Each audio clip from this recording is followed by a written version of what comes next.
Productized podcast. I'm Brian Castle. Thank you, as always, for tuning in. I appreciate it. Before we dive into today's conversation, we're going to roll the audio from one of my recent YouTube videos where I am answering questions from folks who reply to any of my newsletters. You can do that anytime to get it featured on the channel and here on the podcast. So today, here is my answer to one of those questions. How do you deal with the feast and famine in freelancing? Let's get into it today. Hey folks, Brian Castle here. Got another question from a reader today. His name is Brian as well. So he says, what do you do about the fluctuations in earnings, i.e. the mountains and valleys in freelancing, otherwise known as the feast and famine cycle in freelancing? And this is something that anybody who is new to freelancing and many not so new freelancers deal with this issue of the feast and famine cycle. I definitely did when I started out as a freelance web designer. Wow, this was like over 12 years ago now. Of course, I don't really do that sort of freelance work anymore, but I remember this issue really, really well. So I've got 3 specific tips that have definitely worked for me, that it took me a long time to learn, but looking back on these years, definitely led to breaking that feast and famine cycle as a freelancer. The first tip is to always be prospecting for your next freelance gig, even when you're busy, maybe especially when you're currently busy on projects. This is something that a lot of new freelancers don't do. You know, they get kind of overwhelmed with the current projects, and then all of a sudden, a month later, 2 months later, they're left with no new projects because they didn't lay the groundwork for a pipeline of new deals coming through.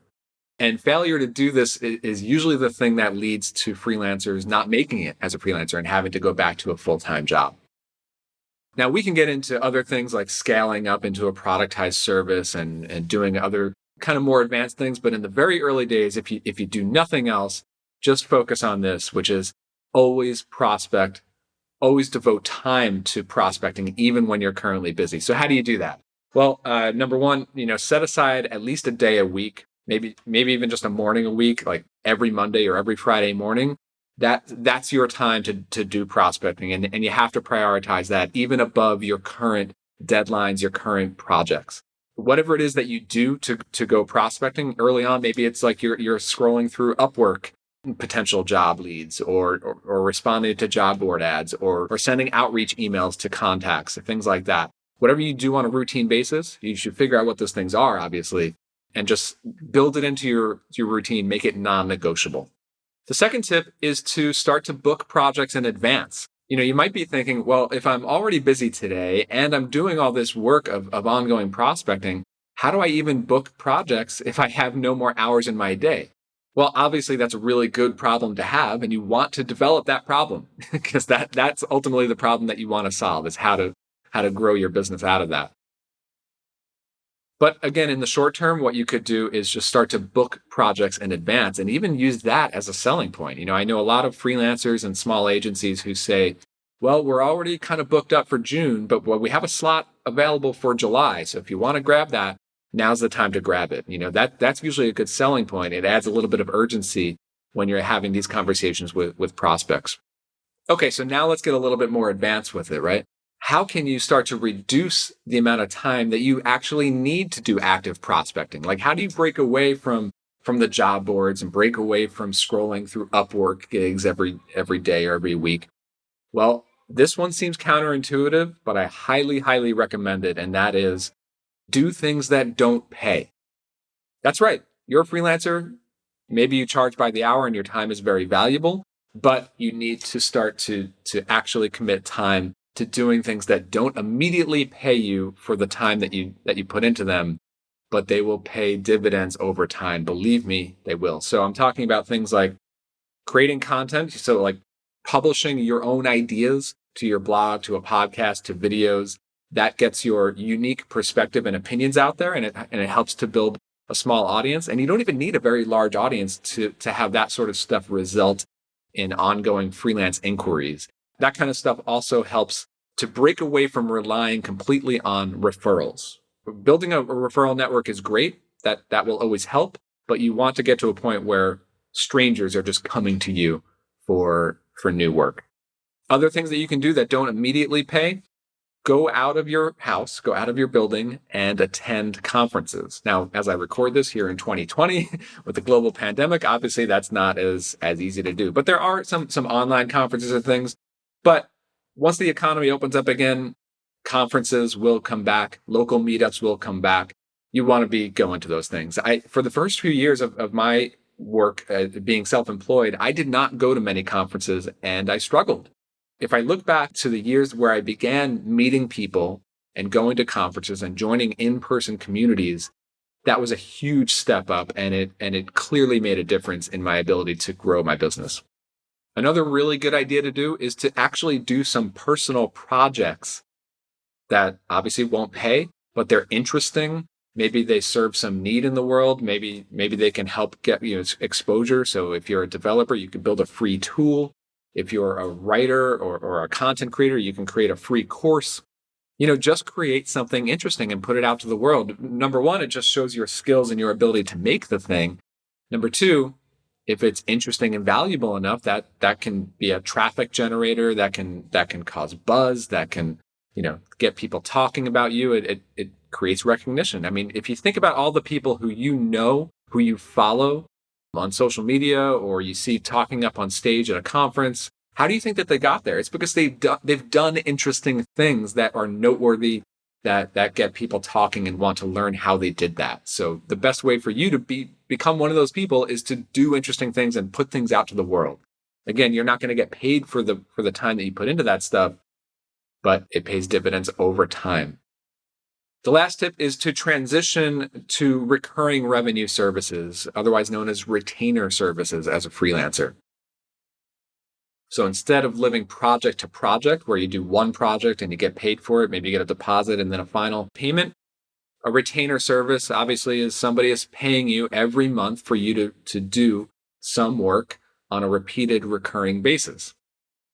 Now, in many ways, subscription revenue, recurring revenue, that's kind of like the holy grail in business these days, because the beauty of it is that at the start of every month, you're not starting from zero revenue again. You're starting from the baseline of the subscriptions that you've built up in the previous months. And then you can just build on top of that. And that's why subscription revenue, recurring revenue is so powerful in terms of growing revenue over time. But also by its very nature, if you're doing recurring services, that means the services themselves are more repeatable, more predictable. You can start to streamline them. You can build templates. You can build processes to make them easier and faster and more efficient for you to do every month. That also paves the way for you to create a process that you can start to delegate, maybe even hire your very first assistant or hire somebody on your team to start to carry out some of those services for you.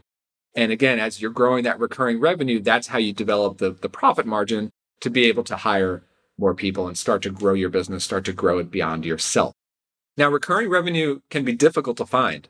One easy tip is to look for productized services. I mean, I run a productized service called Audience Ops, where we hire freelance writers and copy editors, and we hire them on a recurring retainer basis. So we have freelancers. They are freelancers, but they've been working for my business for a long time. We're talking years on a part-time recurring basis, just delivering their work. And if you can find businesses who have this sort of ongoing need, but maybe not a need for full-time salaries, that could be a really good opportunity. And there are more of these productized services popping up these days as it is. And there are always more of these more productized service companies or productized agencies who need freelancers to rely on a repeated recurring basis. That's always a good place to start there. So once you dial in these three things, always doing prospecting on an ongoing, never-ending basis, even when you're busy, and doing things that don't pay, and transitioning to recurring revenue services. These are the kinds of things that will sustain you well past that first year of freelancing, and you'll be on your way. So if you've got another question for me to answer, hit reply on any of my email newsletters, and I will get to it here on the YouTube channel. And if you've got any feedback on this one, anything that you're thinking about, hit a comment on this video, hit subscribe on the YouTube channel. I appreciate it. Thanks for tuning in. Today on the show, I'm talking to Sam Shepler. He's the founder of Testimonial Hero. This is a really interesting business to me, where they're doing these video testimonials for companies. And we're talking like really high quality really well done, high production value videos. And you should definitely go check out some of these examples on his website at testimonialhero.com. What's interesting to me is how he's built this network of videographers in all these major metro areas so that he can bring on clients, from anywhere and send these videographers in-house to get the footage of the interviews and the testimonials from his customer's customer, I guess. But then that stuff gets sent back to Sam's team, who does the editing and the production and the delivery of these testimonials. So we talked all about that. We talked about how Sam is making the adjustments in this COVID-19 world that we're all kind of living in, which is kind of scary, but strangely exciting and energizing to think about how we can change our businesses and see how it comes out the other side stronger for this. We really got into it here. This was a really good conversation. Yeah, I hope you enjoy it. Here's my conversation with Sam Shepler, founder of Testimonial Hero.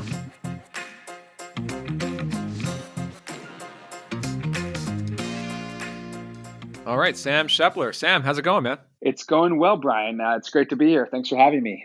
Yeah. So you and I have known each other for some time now, and we've been talking a lot in the productized community, and we actually hung out a few years back in at my Big Snow Tiny Conf retreat where we did some snowboarding. That was fun. Yeah, that was a blast. It's funny. I think that it was a bit rainy, so we ended up doing a lot of hanging out and a little bit less snowboarding. But yeah, that was a blast. Yeah, was it one of those years? I know in the past few years, like it's been so hit or miss, and like really less than 50% of the time we actually make it out to the mountain on both days these days, and in the East at least. Absolutely. Yeah. No, that was a great time though. Great group of folks. Yeah, for sure.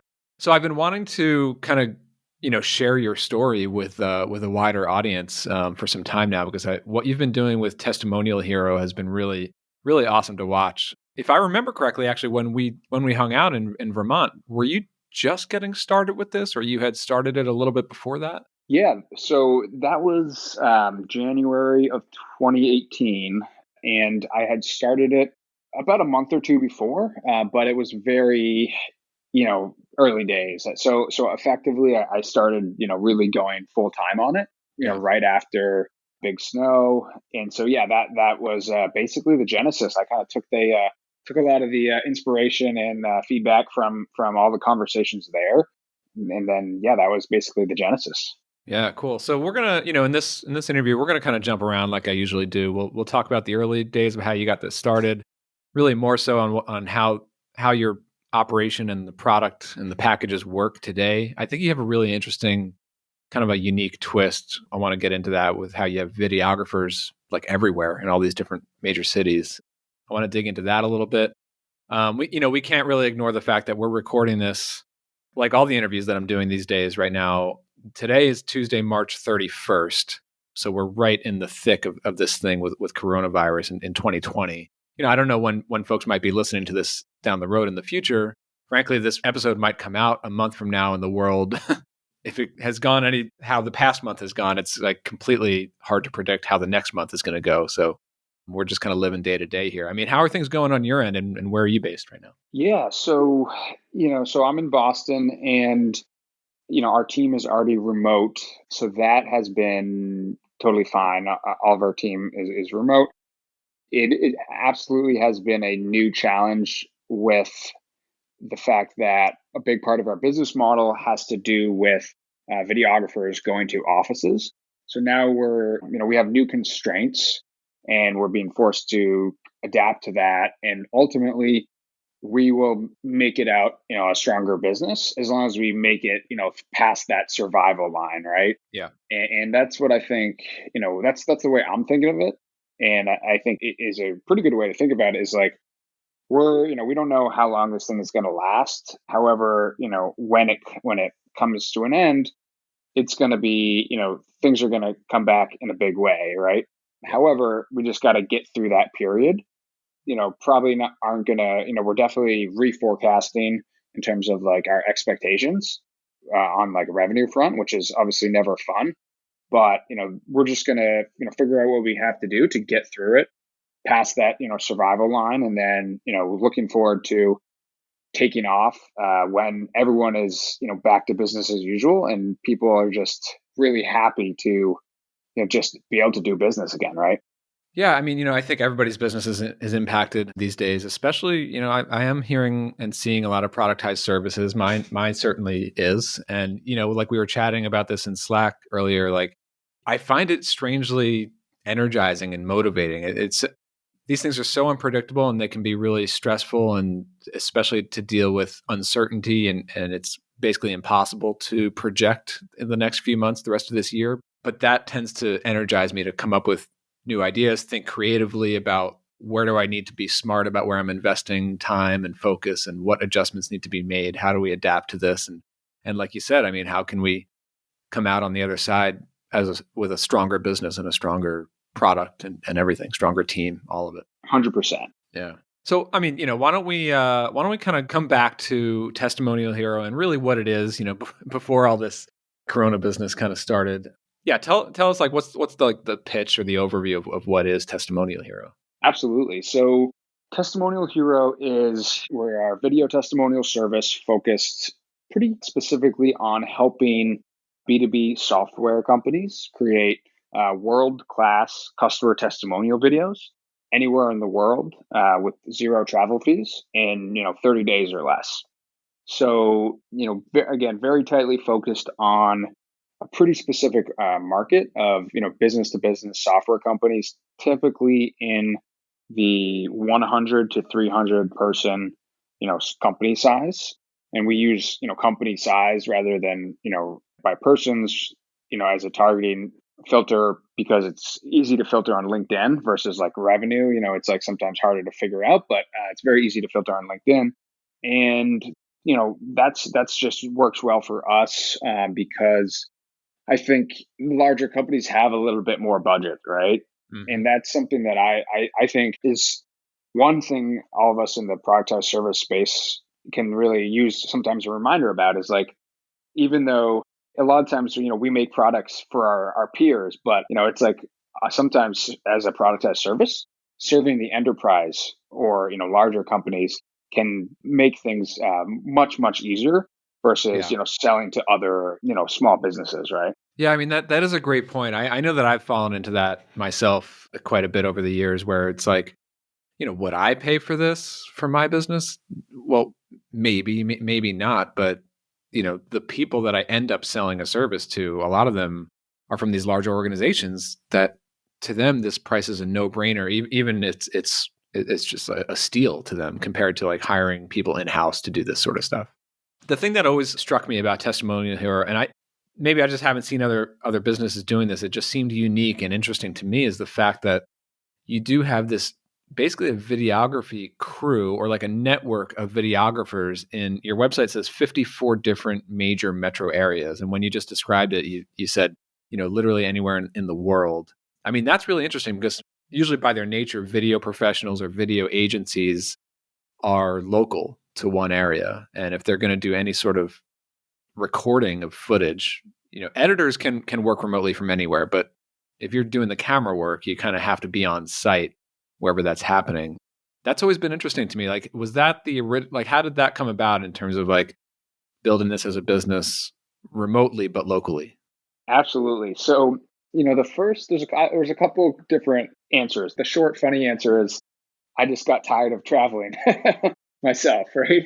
Right. I had prior to this, I had another agency that I ran for about 5 years, and it was, very much a traditional video agency, right? So like we would pack up all our gear, hop on a plane, and eventually I wasn't the one doing that, but, even though nevertheless, if we had our videographers, flying to San Francisco, that was going to cost the client extra. And it was also going to mean we couldn't really schedule anything else that day.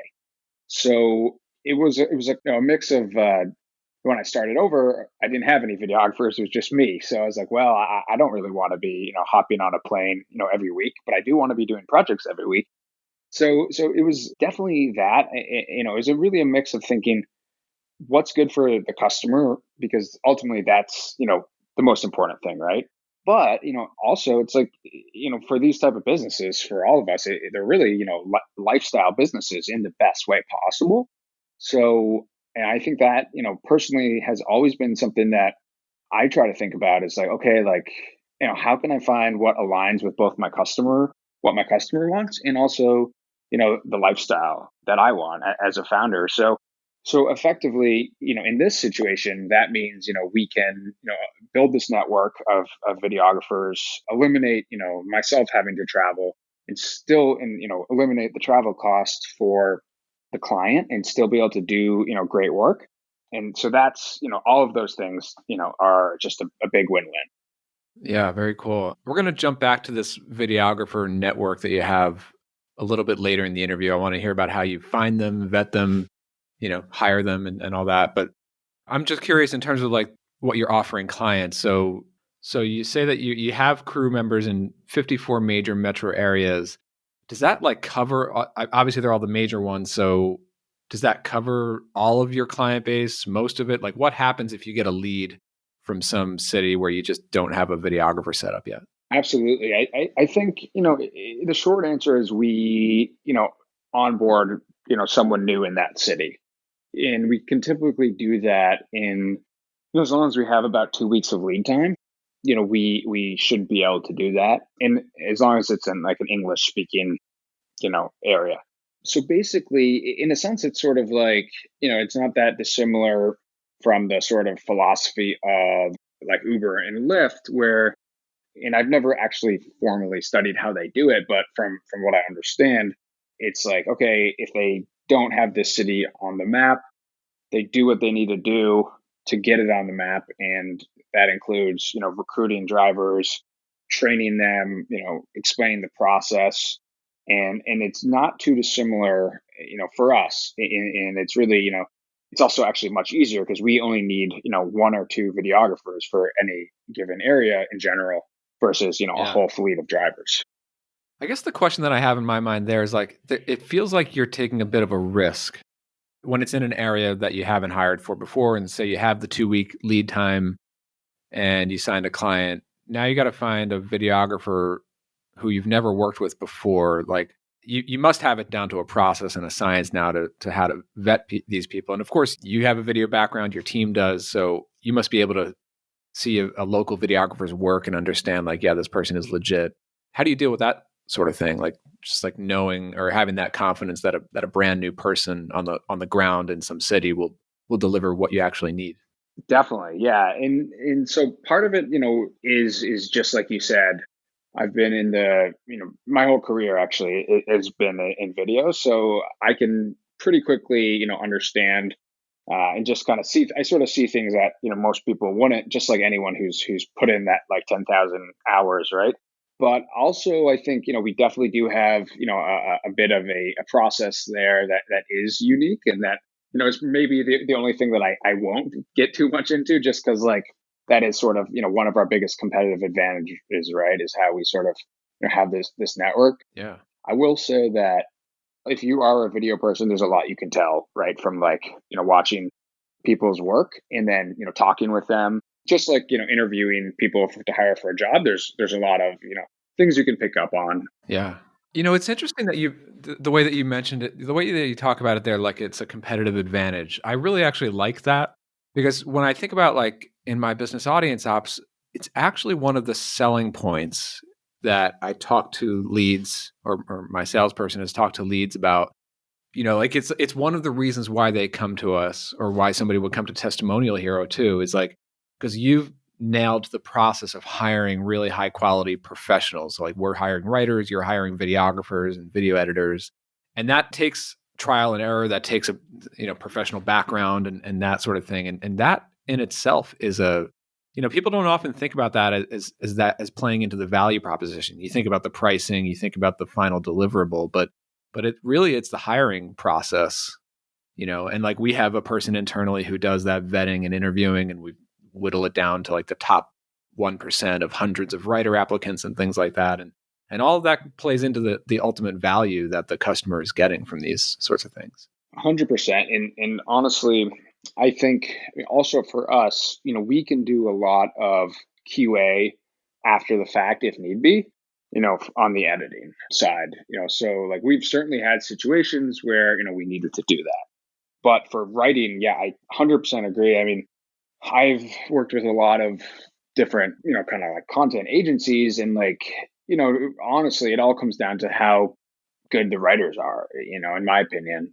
And it doesn't matter, how that's almost the most important thing. Like the stable of writers, do they have the, industry experience and, to kind of talk in a credible way, which I'm glad you're bringing up, because I think for so long, I think, for better and for worse in productized services, there's been sort of, maybe like a discounting of the people, the role that like Right. individuals and talent plays, and nothing against, offshore, labor, and, having teams in the Philippines. I think there's a lot of reasons to, but I think, we're sort of seeing this sort of trend, which I think is a great thing in productized services, where it's like no longer are you necessarily gonna, build like a category leading business just with like a bunch of people that you're paying, very cheaply. That might have been possible in the early days, right? But now productized services are maturing, and the space is just maturing, and definitely like people are such a huge, competitive advantage. Yeah, and I mean, especially when you're dealing with enterprise, but even smaller businesses too. I mean, there's a level of quality that people come to expect, and I firmly believe I get this question so much is like, when productized services feel like built off templates or very cookie cutter or everything is the same that for every customer. Well, actually, you can build it the way that you've done it here with Testimonial Hero, like high quality videography and editing and really talented people, but it could still follow a process. It could still the way that you execute projects can still be organized and scalable, but within those projects, it's still a very talented, experienced person doing the work. Absolutely. And I think that's also a good point, which I think it doesn't necessarily, maybe come across, or, isn't as apparent, is that, things like it's not like it's a productized, it's either productized or not. There's certainly like a sliding scale of productization within, productized service businesses. Yeah. And I think, for certain businesses, I would say maybe some businesses out there would actually be improved by slightly less productization. And it's just like kind of counterintuitive. Yeah, I actually wanted to ask you a little bit about that. This gets us into kind of the pricing and packaging, and one thing that I noticed, which is these days it's kind of half and half. Like I see some people publish their prices on the website, they show different packages.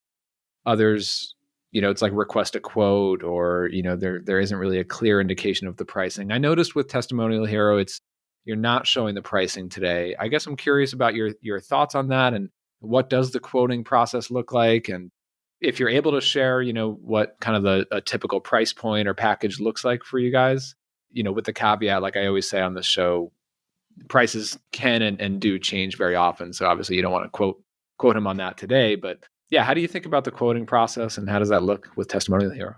Definitely. Yeah. And I think that is something that is very much productized, but it's kind of productized in private. So like we Yeah. have like a standard, proposal. It used to be FreshBooks.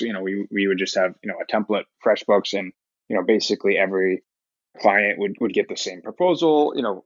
Recently it was typically about, seven to, $8,000 for, one, video, 1 90-second testimonial. I think, we're probably, going to increase that over time. But the other wrinkle for us is that a lot of times people would say, okay, well, what if I get a package of, 3 or 4 or 5? So then we'd sort of, and we had like a productized or a process for that. At least we'd say, okay, like 3 videos is, X% discount, 4 videos is Y%. Hmm.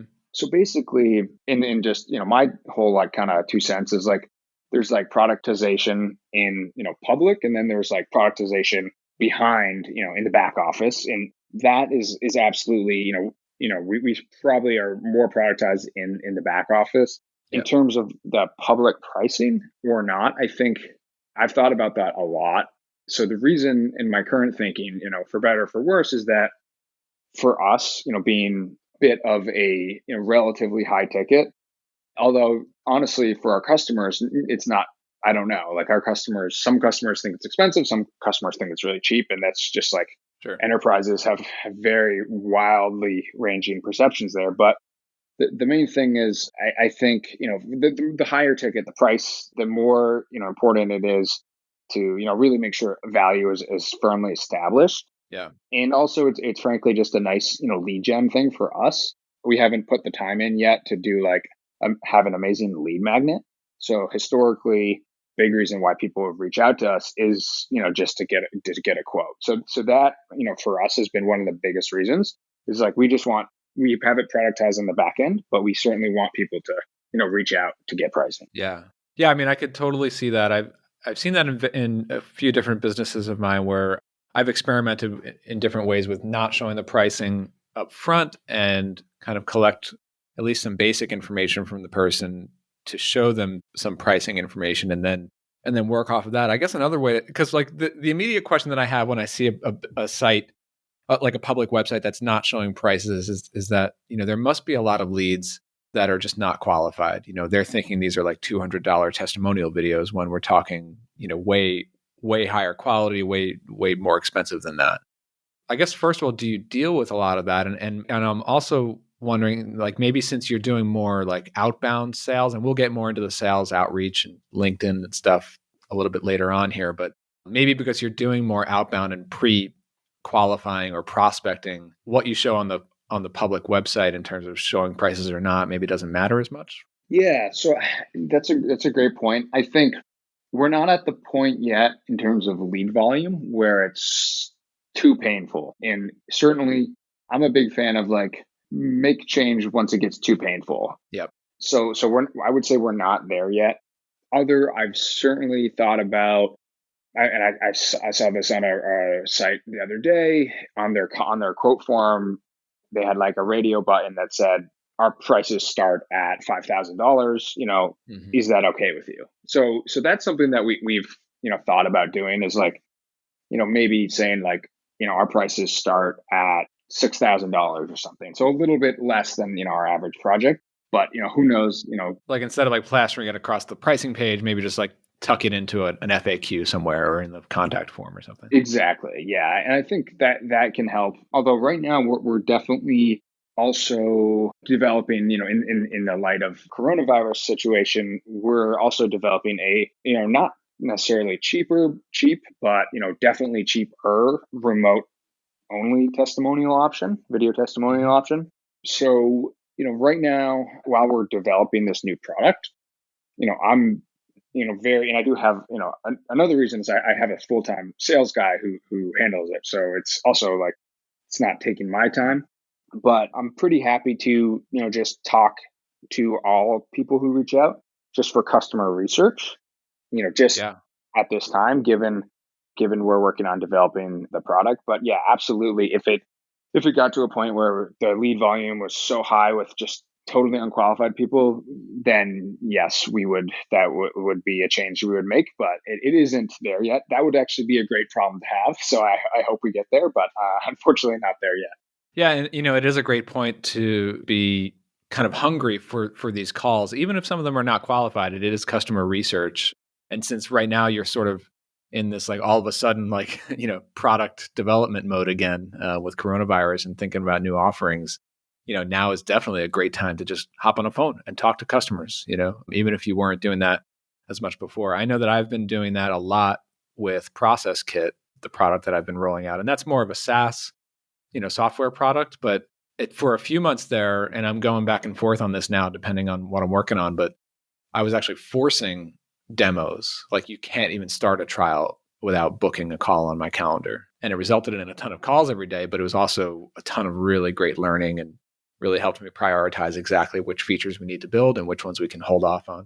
Definitely. Yeah. And I think it reminds you of the saying, like sometimes you have to go slow to go fast, right? It's important to, do that sometimes. Yeah, for sure. Just a minute to tell you about Productize. If you're sick of the client services treadmill, well, there's a better way. a productized service. That's why I built Productize. It's a private community and training program for people like you and me. We're operating a client services business, and we're scaling it up using the productized service model.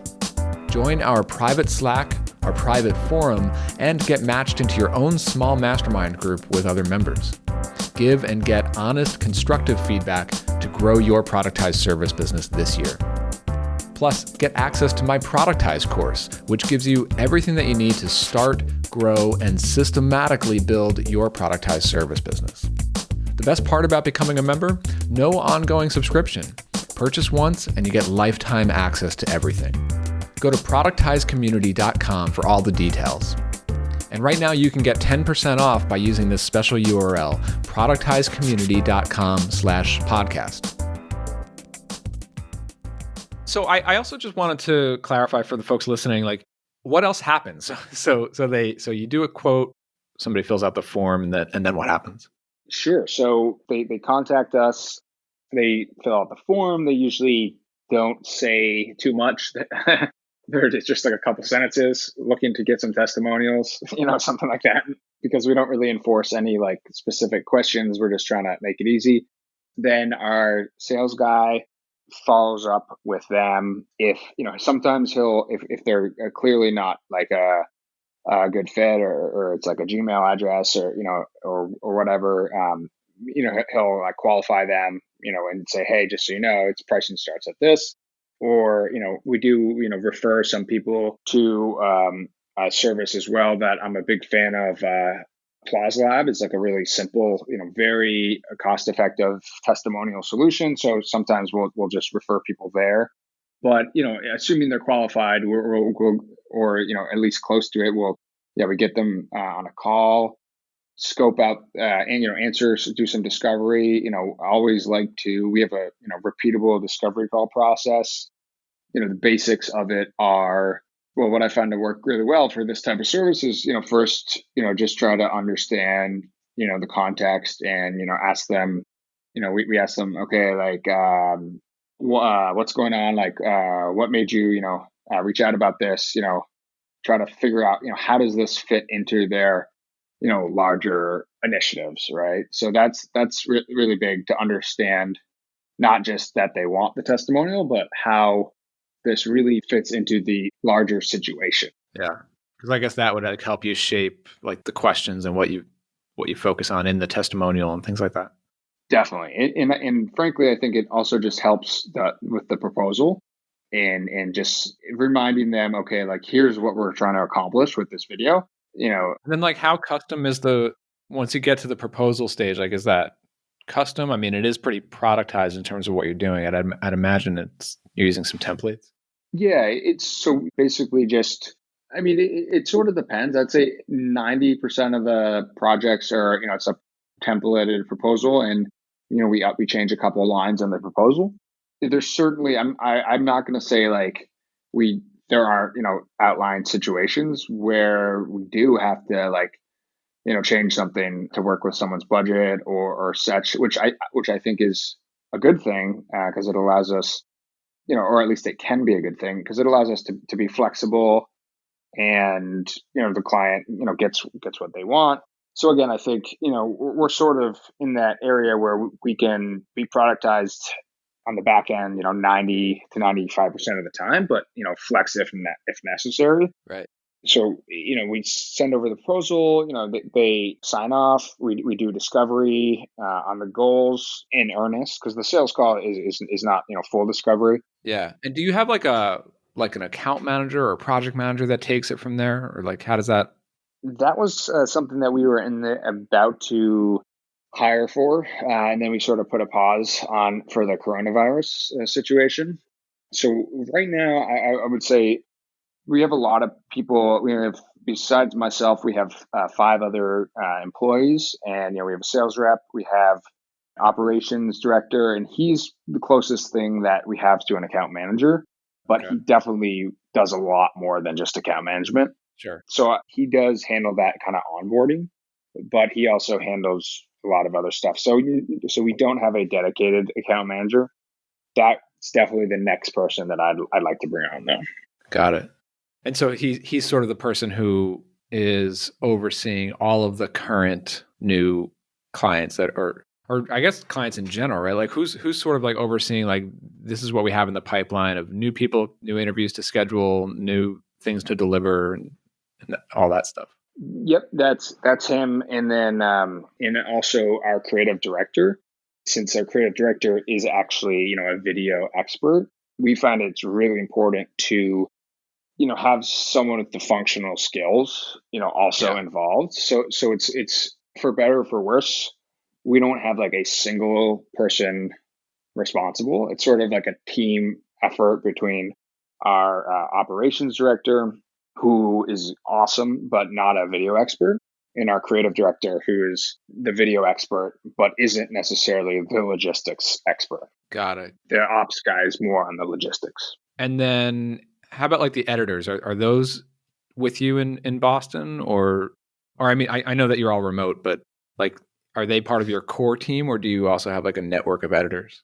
So for the editors, we have our creative director edits a lot still. Then we have another editor in Minnesota who's was previously was a contractor and that we just ended up hiring. I think that's like that's one of the great things with roles like that is you can always just hire your best contractor Hmm. if they're available. So, and then we definitely, do staff.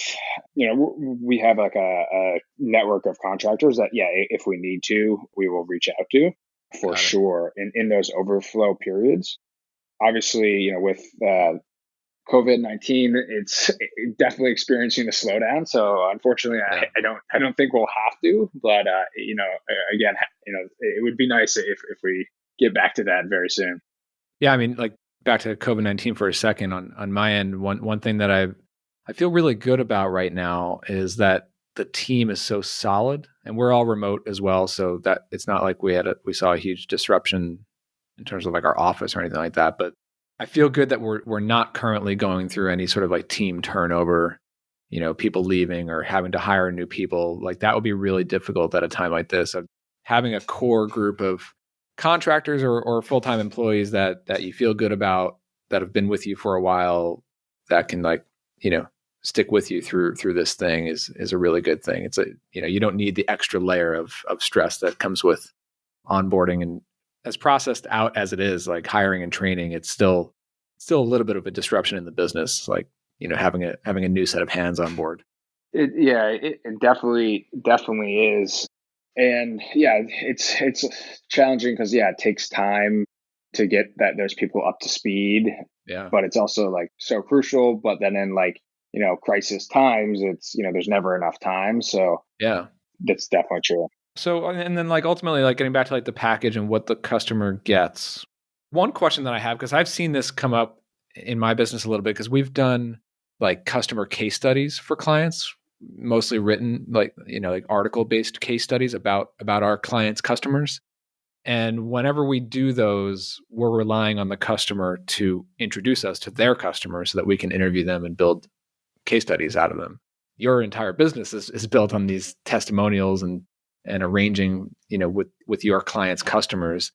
How do you deal with that? How do you get those booked? Like, do you ever deal with like, okay, they bought from you, but now you're just waiting on their customers to actually answer their email or things like that?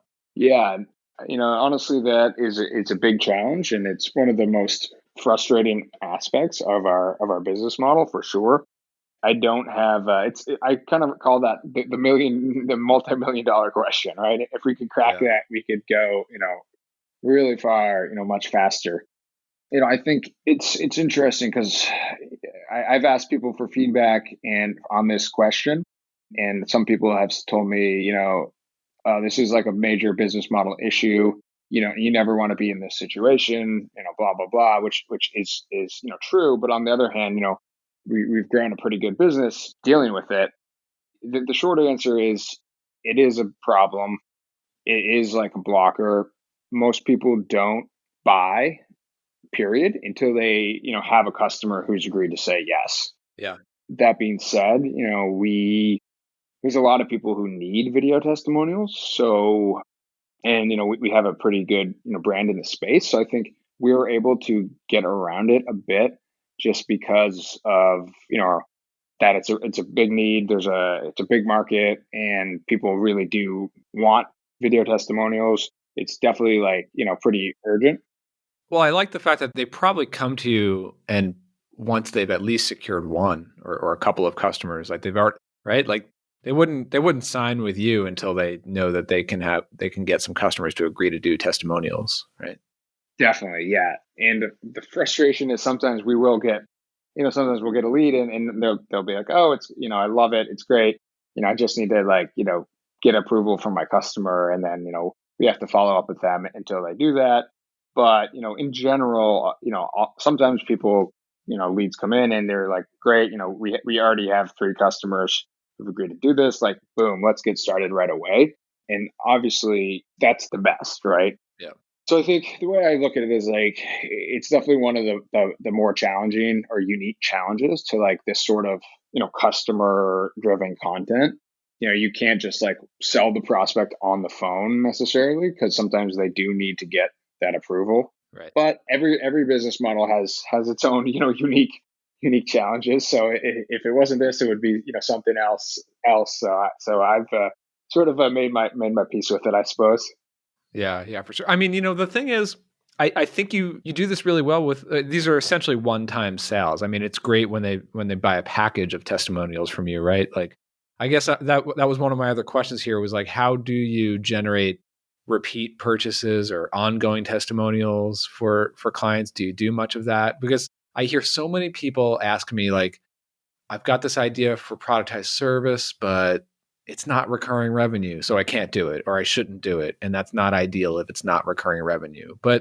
And then I see a lot of people trying to fit a non-recurring service into a recurring revenue box when that just doesn't fit. And that's just going to result in like high churn. But if you can really optimize the one-time sale, a one-time project, it's still possible to build a really great business on that as you've shown, right? I mean, can you talk a bit about that? Like, how do you think about one-time sales, and then how do you get those like repeat recurring purchases? Definitely, and this is, yeah. I have some strong opinions about this, so I'm excited to talk about it. Yeah, so I think, first and foremost, I think of it as like a repeat transaction, and again, similar to like, Uber and Lyft. While they did, come out with a subscription model for certain customers, I don't. The vast majority of their revenue is just, repeat transactions, right? Mhm. So basically, it's the similar situation with us. We don't know when our customers are going to buy again. Just like Lyft doesn't know exactly when you'll take your next ride. But, if you're happy with the service, you inevitably will. Yeah. And also, as people start using the service, we can begin to forecast. But the other thing is like, this is maybe, when I get a little bit more contrarian, but I think the most people in productized services are kidding themselves when they think that they have, real MRR. Because if you actually look at the churn numbers and, the average, length the customer stays with them, it's like, is it really MRR, or is it just like a package? Yeah. Even if even if it's set up as a recurring subscription, many customers are still thinking of it like, okay, well, I'm just going to get 10 months worth of these deliverables and that's all I'm going to need. Exactly. And then the problem is sometimes when you churn that customer, if it was a subscription, you've sort of lost them, for life potentially, in a subscription basis. Like, you're probably they might not resubscribe, but if you're able to kind of stomach the volatility of the project based repeat transactions rather than the subscription, then, in our situation, like our customers, we very rarely lose customers. We just, work with them, a couple times a year. We don't necessarily know, or more for on some customers, we don't necessarily know when, but, that's fine. We're gonna work with them for years to come because they love the service. So one of my, and I love to like write. I should probably write a blog post about this, but like one of my things is like, I think that a lot of people in the productized service space are obsessed with MRR, but for the wrong reasons. Not because it's not great. I'm a big advocate of it, but a lot of people, I think, use it a bit as like a vanity metric, amongst their peers, right? You know exactly, I think, what I'm talking about. But the thing is, in terms of, so customer lifetime value is, in my opinion, should be looked at, higher on the pedestal than, MRR in a lot of cases. So it's like, okay, especially with high churn rate. But so basically, for us, to get back to your initial question, is like we've been able to, grow the business, quite effectively. Well, I'm wondering about that. Like, are there any like specific tactics or things in your sales process, like late stage in the sales process? So they've already purchased before. Do you have like scheduled outreach from your sales guy to get a repurchase, or get them thinking about, oh, maybe it's time to invite another customer for another round of testimonials, like things like that? That's a great point. We honestly, we don't do that, super well, just because we are really right now a small team and growing pretty quickly, and haven't kind of Yeah. put that process in place. However, I think for us, thinking about the lens of like through the lens of what can people who are starting a productized service, think about, it's really comes back to like making sure you pick something that is, high value to the customer, right? So like, which is obviously just like, entrepreneurship basics, but it's really, I think, bears repeating. It's like, honestly, because video testimonials are genuinely, for a certain type of, client, B2B software companies are genuinely just so helpful. And of course, we have to do, blow them away and do an amazing job on them as well. But, they come back, on their own just because it's that valuable. So I think, obviously the idea is never everything, for the service, but like, again, for someone listening to this who's like in the idea stage, it's so important to pick something that's like as I say, like a painkiller, not a vitamin, right? It's something that's really going to help the customer. Yeah. So before we kind of wrap it up here, I did want to touch a little bit on the beginning of the sales process, right? So, I know that you must get some organic leads, maybe some referrals, but you have a salesperson, and you mentioned LinkedIn. Like, can you take us through, or whatever you're able to share, in terms of like, what does that process look like? How are they prospecting? What does the initial outreach look like? Yeah, anything to give us a sense? Absolutely. So there's a couple things that I would share, and one is just having a very specific persona. We're very dialed in on who our target buyer is. So that would be the first thing. For us, it's marketing directors at B2B software companies in the 100 to 300 person range. So once you're dialed in on exactly who you're focusing on, in terms of the actual outreach. I mean, one thing that we will do, and again, nothing super revolutionary about this, but just add the people that we want to add our prospects on LinkedIn. Once they accept, we'll just put them in an email or start to email them, when we have a sequence of about 5 emails that we send to everyone who accepts. What I've found works quite well for like cold email is usually just one. The first email has like the bulk of it, bulk of the pitch, or the also just the bulk of the content, and then every email after that is just a couple lines, Interesting. usually trying to get them to respond, and often just It's try to almost like find. don't be like Yeah, too clever, like don't be too clever with it, right? Like, people try to like, oh, start a conversation in the first email and then hint at what your offer is in the second or third email, but really it's about like, you're here to sell them something. Let's not beat around the bush, yeah, and just kind of give them what they need to know about the value prop, and then follow up to see if it's something they want to respond to. definitely. And I think and obviously there's a lot of things that depend on who your target market is.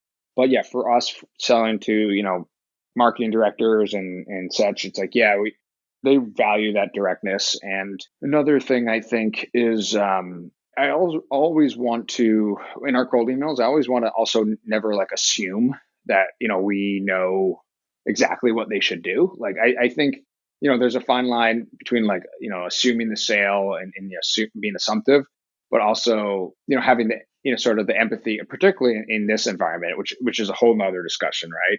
Sales Yeah. tactics need so much more empathy in this this day and age, or in this, situation with coronavirus. But yeah, I think, we never like pitch it, super hard. We just say it, we just kind of present it like, look, like, here's exactly what we do, here's what we do it for. These are companies exactly like you that, you've heard of, that we've done this for, is, if this is on your roadmap, if this is on your plan, we love to, chat more, and, give you some pricing, et cetera. And that's Yeah. more or less the approach that we take with our cold outreach.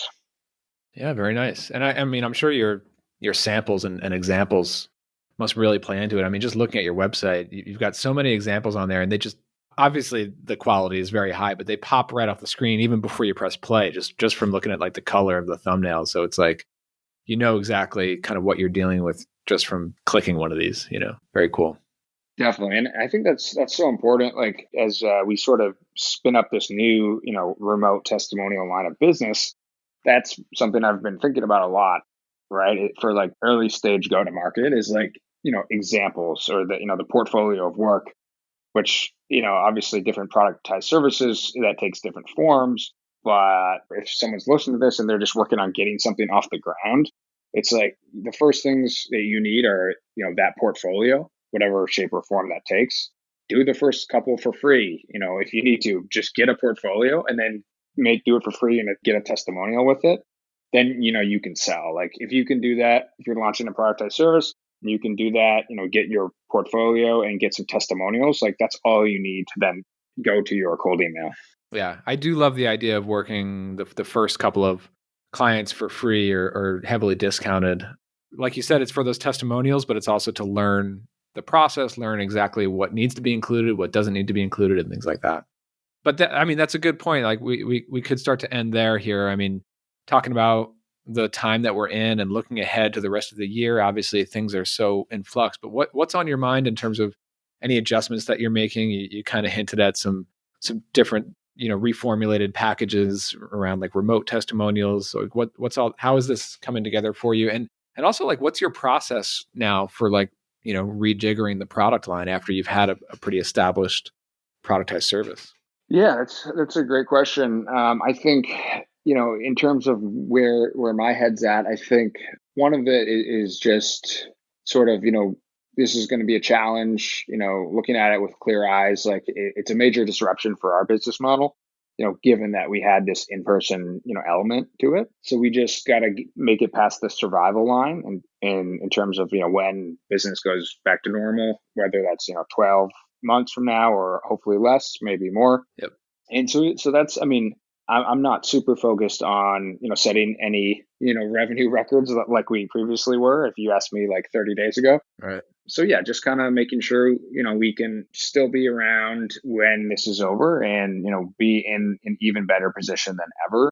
That's definitely, top of mind in terms of the, new kind of thinking about, kind of rejiggering our, product line and such.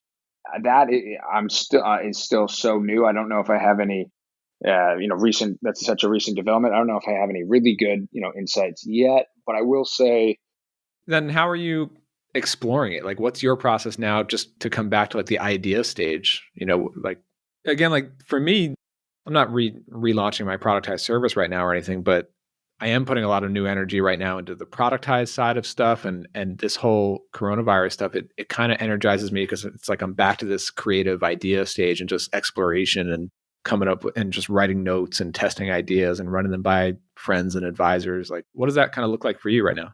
yeah, absolutely. I think the first stage was sort of going into a little bit of like a brainstorm, and, consuming a ton of, doing a lot of market research, and just, coming up with my own kind of hypotheses. But then, obviously it's important, and that's just how I like to work. I love to just like consume a ton of information and then, process it.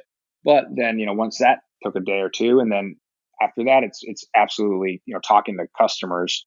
And, for businesses like our businesses, we have, customers lists. So maybe it's different for, people who are, starting a business in this scenario. Right. But I've been trying to, get on calls with every single one of our customers, and basically just, catching up with them, trying to understand how this crisis situation is affecting how they think about, marketing, Yep.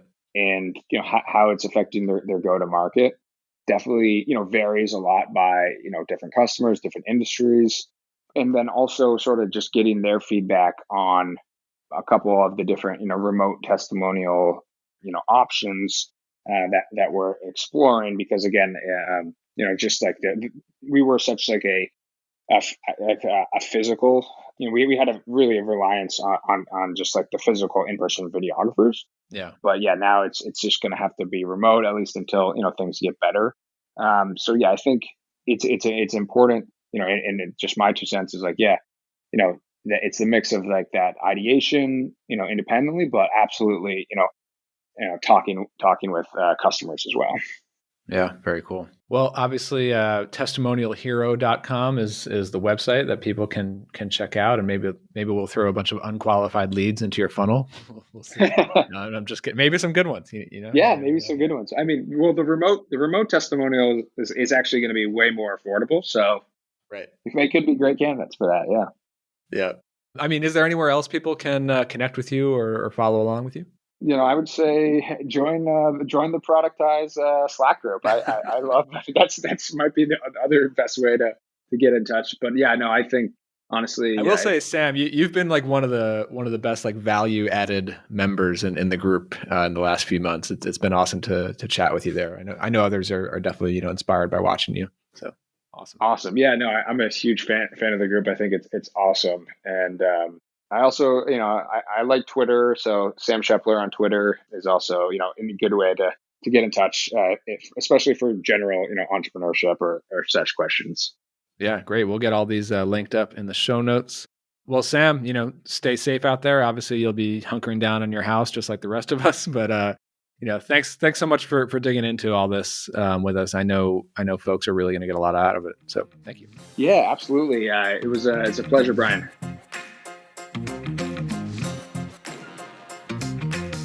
All right. Did that give you something to think about? If it did, let me know on Twitter. I'm at CastJam.